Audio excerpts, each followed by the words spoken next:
we were all holding hands around the Spectrum Center this weekend because Carolina was there.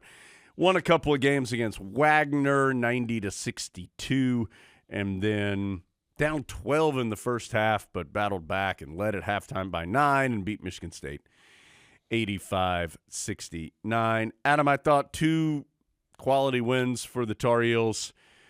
Every 1 seed and 2 seed in the tournament is still alive. That, of course, includes the Tar Heels. I think Carolina has played – everybody played a 15 or a 16 if you're a 1 or a 2. I think Michigan State is right up there with Texas A&M and any one of these other second-round matchups that you think were good for a 1 or 2 seed. Carolina played one of the best ones, if not the best one, and was able to advance with a really hard-earned win. That doesn't guarantee Carolina will have success against Alabama in the coming round, but it does mean that the Tar Heels beat a really good team to advance and played good basketball to do so, and Heels are still alive now into the round of 16 for an NCAA record 32nd time that the Heels are there. I think undersold that the Tar Heels had to come back from 12 down. Biggest comeback in a tournament game since 07. Really? For Carolina. Against USC in the Sweet 16, I bet. That's right. Yep. That's a pretty long time. That's a pretty significant comeback that I don't think I had really thought about very much, but now I have. Second largest comeback of the season, too, because they were down 14 against Florida State in the Smith Center. Of course, that a little different. That was in the second half that they were down 14. This was early in the game. Through the first 10 minutes. But, Adam, as we talked about on the Rapid Reactions pod, Michigan State was doing everything it wanted in the first 10 minutes. It was getting the ball in the positions it wanted it. It was rebounding the ball much better than Carolina. And they actually did out-rebound the Tar Heels, stopping a streak of 24 consecutive games that Carolina had out-rebounded the opponent. But I think a lot of that rebound advantage was established in the first 10 minutes, and then Carolina was even if not slightly better than Michigan State in that regard the rest of the way. The Tar Heels were being forced into either three-pointers or difficult guarded twos. Michigan State was getting the ball in the post and going one-on-one and getting 6-foot hook shots or wide-open threes, and it was troublesome. The Tar Heels were in trouble 10 minutes through. And then, as we talked about, Adam, on that that emergency pod, it's not like there was one moment on the floor. There wasn't like a play that Carolina, you felt like the momentum switched. But the Tar Heels made a basket. Then I think Elliot Cadeau drew an offensive foul on a push-off. Carolina got another basket, then a stop, then a basket and a stop. And then it just kind of started steamrolling for the Tar Heels. And I do think the crowd played a part. That's one of the benefits of being the top seed is that you get to play close to home. And when Carolina was making that run, an extended run over the final 10 minutes of the first half, it felt like they were playing in the Smith Center, and that made a difference. And so all of a sudden from down 12, Carolina's up 9 at halftime and completely changed the second half. Yeah, those first 10 minutes didn't feel good. And there wasn't a clear path to turning it around because Michigan State was so completely doing what they wanted to. But Armando Bacot had a big block down on the baseline that kind of got Harrison Ingram all feisty. That felt like it helped sort of remind the Tar Heels that it was time to be playing in the NCAA tournament. But as we talked about the other night, some good contributions from the bench, even in that first half. Paxton Wojcik made a big play. And credit to him, I think, because right before that, he had missed an open three, and you kind of thought, that's tough. But then he came right back. Tough. That's exactly what I said. Yeah. Then he came right back and pushed the ball up the court, found R.J. Davis for an open three. So I think everybody contributed, and it started in that second 10 minutes of the first half. Yeah, Carolina's bench was effective, not just in this game, but the 2 games in Charlotte. Jalen Withers was one of the more impactful players in the Charlotte tournament, as I like to call it, Adam. Now moving on to the Los Angeles tournament. Withers had the double-double against Wagner, and that was good. And it was impressive, and it was needed in that game. I thought his energy kind of woke Carolina up a little bit in that game against Wagner. But also that's Wagner. Carolina was a lot more physically gifted, as Coach Williams would say, than the Seahawks were. For him to do it, and the numbers weren't as big against Michigan State. He had 4 points and 4 rebounds and a couple steals. And most of that production for Withers against Michigan State came in the second half, but it was impactful production. His 2 baskets, if I remember correctly, took the lead from 5-7 twice in back-to-back plays, forced a couple turnovers with those steals. He was impactful on the glass, it felt like, the whole weekend. Doesn't guarantee that he'll continue to be he's going to play. I'm not suggesting that. But the impact he had in this weekend was significant in getting Carolina to the next weekend.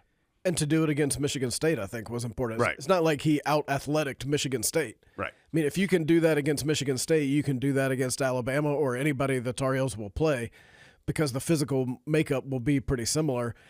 I do think that something you said is a little concerning, that in both those games, it did feel like Carolina needed a little wake-up and, like, plug in the power. You can't do that anymore. You're going to need 40 minutes or possibly 60 minutes, who knows, against Alabama. And whoever else is down the road, if the Tar Heels are so fortunate as to be invited back to the Los Angeles tournament. So that just need better starts. I mean, you can kind of understand against Wagner. It's Wagner. At 2:45 in the afternoon. Carolina knew it was going to win that game. And the whole arena kind of felt, okay, it's Wagner. But then on Saturday for Michigan State, it was very lively in there. And people came to see a really good game, and that's what they got. Adam, I thought Armando Bacot was really good in both these games. He looks – I mean, we know Armando Bacot is a talented player, and he's been a consistent player, and all the things that we've talked about over the last 5 years now with Armando Bacot. He looked like a guy who was playing that if his team lost, he wouldn't be able to play in college anymore. And he was playing great defense.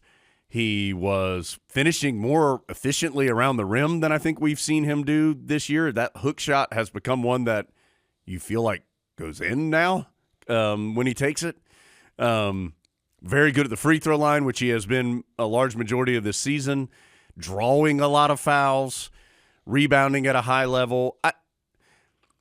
He was as good as anyone in college history rebounding-wise in that stretch in 22 through the NCAA tournament. Adam, I'm not sure that he's not playing his best overall basketball when you mix in the defensive side of it than he's playing right now. And he was a big part of Carolina advancing as well. I would speculate that perhaps he's a little more focused now than he was maybe, say, in January.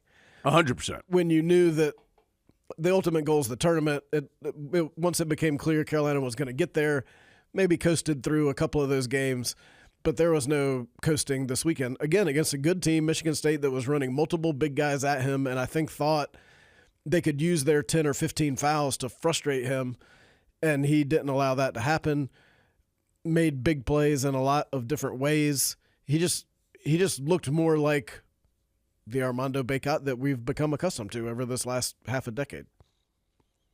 Half a decade. Yeah, that's right.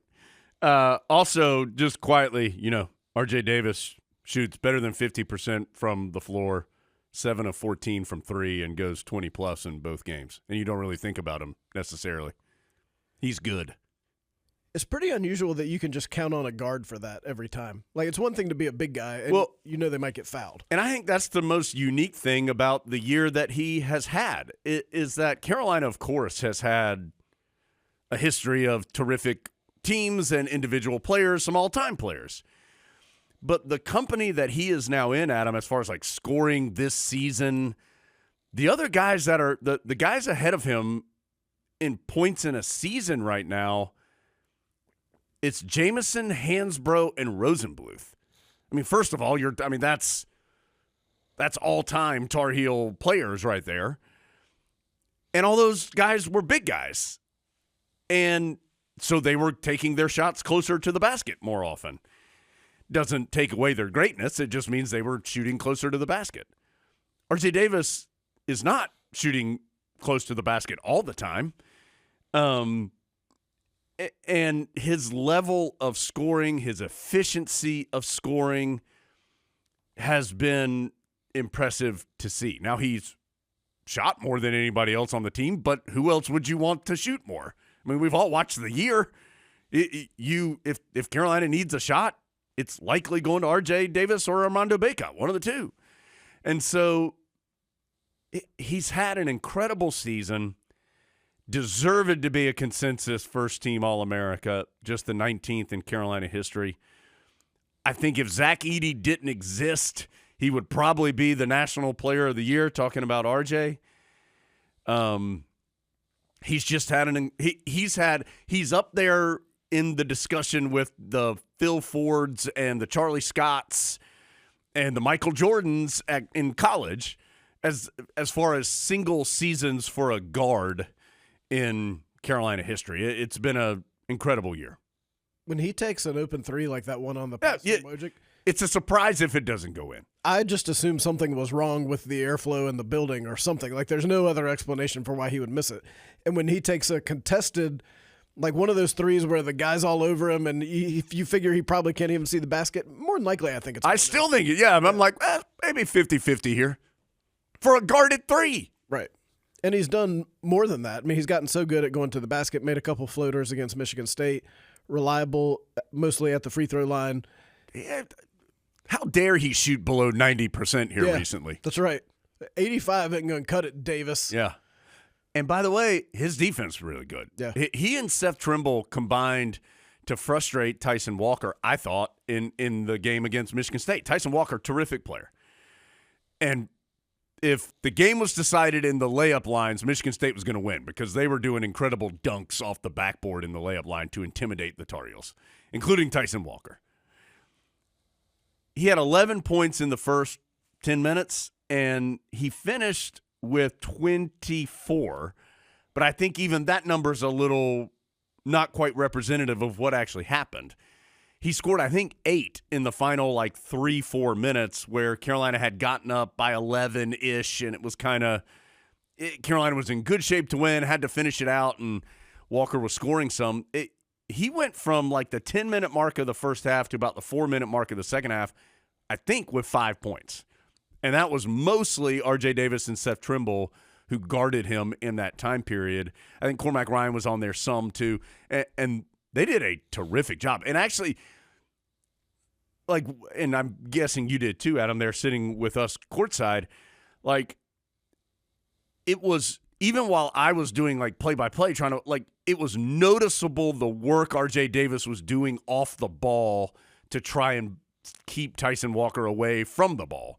And to be able to work that hard on that side and still shoot 7 of 15 from the floor and hit 3 3-pointers, that's impressive. Well, it's not like Michigan State is some defensive slouch. They were trying to guard R.J. Davis that same way that he was guarding Walker. And he was still able to get free. Walker's first 10 minutes, I mean, we're all among friends here, and we've all seen somebody against Carolina get off to a start like that. Some of those shots he made, they were tough. There wasn't a lot you could do about it. No. And it felt a little ominous because he was hot. But Carolina was able to take him out of that feeling, which sometimes is hard to do. And so that, I mean, clearly that changed the game. Because he thought he was on pace for a 30, 35-point game. You could tell. He was feeling it. Yeah. Oh, yeah. So, Tar Heels moving on now to Los Angeles.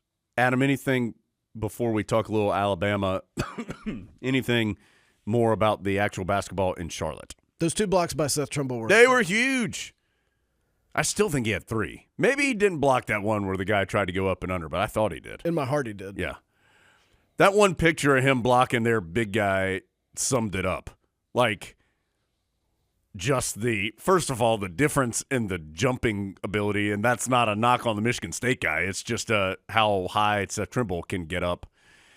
Those were big plays. The game was in and I don't know exactly, it was in a 3 to 5 point Carolina lead range in that time.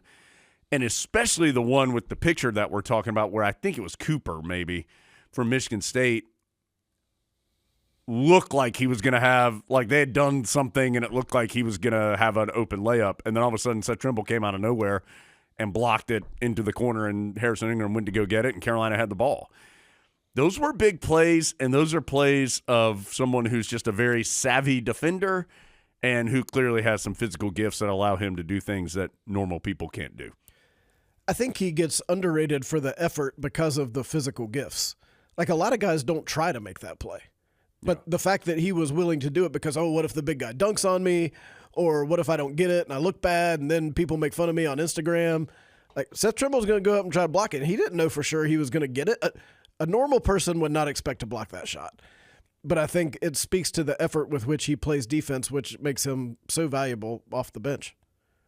Jalen Washington gave Carolina some good minutes off the bench. What an interesting year Jalen Washington's had. Like, there's still very clearly room for growth, but I think if he's not behind one of the better big guys in the country, he's probably would have played more just about anywhere else. But he's continued to grow, and we'll see what the future holds for J-Wash as well. But anyway. He's really shooting the ball well. Yes, that mid-range jump shot for him is really, really good. What was he in this game from the field? 2 of 2? Yes, Adam, hold on. Let me look. I want to see what he is here. I have it written down, I know. One of those 2 was the dunk in the second half when he came in for about 40 seconds. And just to give Armando Bacot a break, and in that 40 seconds, found time to get an offensive rebound and dunk it back. 24 of his last 31 from the field, Jalen Washington. I mean, obviously, he's not shooting more than 1, 2, 3 times a game, but he's making them. Well, they're not all dunks. I mean, we've seen that face-up jumper. You could tell Tyler Hansbrough was impressed with that face-up jumper. Tyler Hansbrough, who called the games with us this weekend, he likes to like when something like that, he'll throw his body back a little bit in excitement when the Tar Heels do something well. I enjoy that. I've enjoyed working with all the guys this year.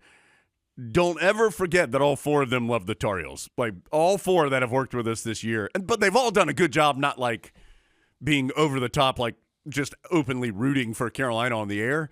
But they all just don't forget they're all bleeding Carolina blue. There's no doubt. It's cool to see how excited they still get to be that close to it. Yeah. It's like where we were, you were basically in it. And you could tell Tyler was in it. Oh, yeah. Yeah, I think he kind of wanted to go out there when Michigan State had a hot start. He's like, just give me 4 minutes, guys. Well, like what he was saying, I could imagine him saying in the huddle, like, they're just doing whatever they want. They're just posting up, catching it wherever they want to, and then they're just driving to the basket. Like, Tyler, why don't you go over there in the huddle and tell those guys? Yeah. I can't stop them. That would be against the rules. Adam, we didn't know what was happening because we weren't watching TV, but there was this moment where Hubert Davis, they're doing these coaches interviews, and Hubert Davis didn't have much time for Allie LaForce's question. Twofold, though. 2 things. One thing we've learned about Coach Davis is when he's going to answer the question, he's going to answer it. Whether you're done asking it or not, if he knows what you're asking or if he knows what he wants to say, he's going to go ahead and say it. So you better be ready for that. And he was fired up, but I think he was rightly fired up and said the right thing, which was, and he said something similar in the Clemson game earlier in the year, the one the Tar Heels lost, of there's no sense in me talking about basketball right now because you're letting Michigan State do whatever they want to do. So once you stop letting them do whatever they want to do, we can start talking about some of the nuances of the game of basketball. That really is Hubert Davis from about 30 minutes before the game until about 30 minutes after the game. Yeah. Like that wasn't really that unusual. It's just it was unusual that he was on TV at that time. Yes. There's normal Hubert Davis, and then there's game time Hubert Davis. Right, like checking in Hubert Davis, a different Hubert Davis. That Hubert Davis is not in the huddle. We would not josh around with in-game Hubert Davis. No. We're here for checking in with Hubert Davis. Let's check in. Hubert Davis, how are you, sir? Good. All right, fine, thanks. All right, we're done. But, I mean, that's part of what makes him so good. Yes. Okay, Adam, anything else? Tar Heels moving on to face Alabama. We can talk about the Crimson Tide here a little bit. No.